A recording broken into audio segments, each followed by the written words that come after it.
Welcome back everyone. आज हम बात करने वाले हैं आर्टिकल 17 की। लेकिन यहाँ पे आप एक बार इमेजिन कीजिए कि आपको मंदिर में नहीं जाने दिया जा रहा है, आपको किसी पर्टिकुलर रास्ते में नहीं जाने दिया जा रहा है और ना ही आपको पब्लिक प्लेस को यूज करने दिया जा रहा है। डरावना लग रहा है ना, लेकिन इंडिया में ये होता था, ये रियलिटी है। ठीक है, अब इस रियलिटी को खत्म करने के लिए ही आर्टिकल 17 आया। एक समय ऐसा था इंडिया में जब लोगों को अलग बर्तन दिए जाते थे उनके खाने के लिए, उन्हें अलग रास्ते पे चलना पड़ता था, उन्हें पानी तक को छूने नहीं दिया जाता था। अब यहाँ पे सबसे शॉकिंग बात यह है कि उन्हें बेसिकली इंसान ही नहीं मानते थे लोग उस टाइम पे, और यहाँ पे उन्हें ये सारी चीजें नॉर्मल लगती थी। लेकिन इसी चीज को खत्म करने के लिए आर्टिकल 17 को इंसर्ट किया गया। आर्टिकल 17 बेसिकली बात करता है अनटचेबिलिटी की, अनटचेबिलिटी को टोटली बैन करने की। यानी कि अगर कोई भी व्यक्ति जो है वो अनटचेबिलिटी प्रैक्टिस भी करता है तो उसे क्या किया जाएगा, यहाँ पे पनिश किया जा सकता था। इस वजह से गवर्नमेंट ने एक एक्ट पास किया, protection of civil rights act 1955, जिसे आप पहले अनटचेबिलिटी ऑफेंसेस एक्ट नाम से भी जानते थे। नाउ इस एक्ट का पर्पस ये था कि जो पिछड़े हुए लोग हैं जिन्हें आप अनटचेबल मानते हैं, उन्हें इक्वल राइट प्रोवाइड कर।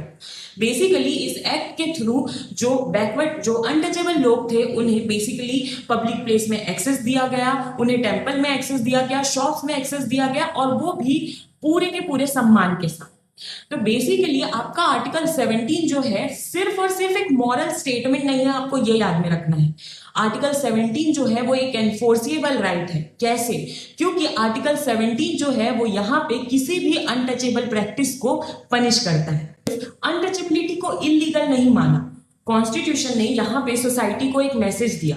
उन्होंने मैसेज दिया कि भाई जो अनटचेबिलिटी है वो सिर्फ वायलेशन नहीं हो रहा है, यहाँ पे ह्यूमन डिग्निटी का क्या हो रहा है, ह्यूमन डिग्निटी का वायलेशन हो रहा है, राइट।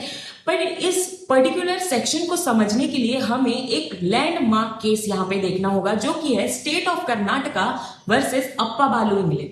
इस केस में कुछ दलित फैमिलीज को वहां, वो जिस जगह पे रहते थे उस जगह के कुएं को यूज करने से मना किया, वेल को यूज करने से मना कर दिया गया बाय द अपर कास्ट।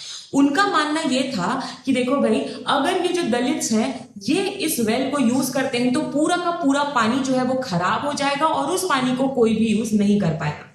ये मुद्दा पहुंचा कोर्ट में। अब कोर्ट ने कहा कि देखो भाई, तुम्हारी ये जो प्रैक्टिस है ये बिल्कुल और हाईली क्या है, हाईली यहाँ पे लोगों की ह्यूमन डिग्निटी पे डायरेक्ट अटैक कर रहा है।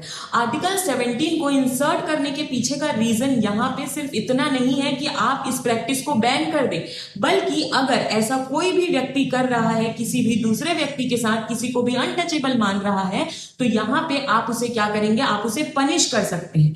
आर्टिकल 17 सिर्फ और सिर्फ यहाँ पे एक मॉरल स्टेटमेंट नहीं है, एक फॉल्स प्रॉमिस नहीं है, वो हमें यहाँ पे स्ट्रॉन्गर राइट्स भी दे रहे हैं अपने वायलेशन ऑफ राइट को बचाने के लिए। इसके बाद एक और केस आया, protection of democratic rights versus union of India. इस केस में भी बेसिकली ऐसा ही कुछ मुद्दा उठा हुआ था, और यहाँ पे कोर्ट का मानना यह था कि आर्टिकल 17 जो है उसको इंसर्ट करने के पीछे का रीजन जो है, हम यहाँ पे क्या कर रहे हैं, जो हमारा प्रॉमिस है, जो कॉन्स्टिट्यूशनल वैल्यूज है, हम उन्हें क्या करना चाहते हैं, प्रमोट करना चाहते हैं। और यहाँ पे उसके अलावा जो अनटचेबिलिटी है इसे बिल्कुल इलीगल मानते हैं और इसे पनिशेबल भी करते हैं। यहाँ पे कोर्ट ने ह्यूमन डिग्निटी को सबसे ऊपर कहा। इसके बाद भी आज हमें ऐसा लगता होगा कि अनटचेबिलिटी जो है वो बिल्कुल ही क्या हो गई है, खत्म हो गई है, लेकिन ऐसा नहीं है। आज भी बहुत सारी ऐसी जगह है जहां पे अनटचेबिलिटी अभी भी एग्जिस्ट कर रही है, अभी भी मैनुअल स्कैवेंजिंग हो रही है लोगों की, और अभी भी लोगों के साथ ऐसा अनटचेबल जैसा व्यवहार किया जा रहा है जो कि हाईली कंडेमेनेबल है, राइट। इसके बाद भी गवर्नमेंट यहां तक नहीं रुकी, गवर्नमेंट ने एक और एक्ट पास किया, ST/SC atrocities of prevention act. और इस एक्ट को गवर्नमेंट ने पास करने के पीछे का रीजन बताया कि हमें यहाँ पे सिर्फ और सिर्फ एक पनिशमेंट दे के लोगों को सबक सिखाना नहीं है, बल्कि उसके अलावा हमें जो अनटचेबल्स हैं उनके राइट्स को स्ट्रांगली प्रोटेक्ट करना है, और स्ट्रिक्टर पनिशमेंट भी इस एक्ट के थ्रू क्या किया हुआ है, इंसर्ट किया हुआ है। तो नाउ आप मुझे ये बताइए कि क्या आपको आर्टिकल 17 समझ में आया है?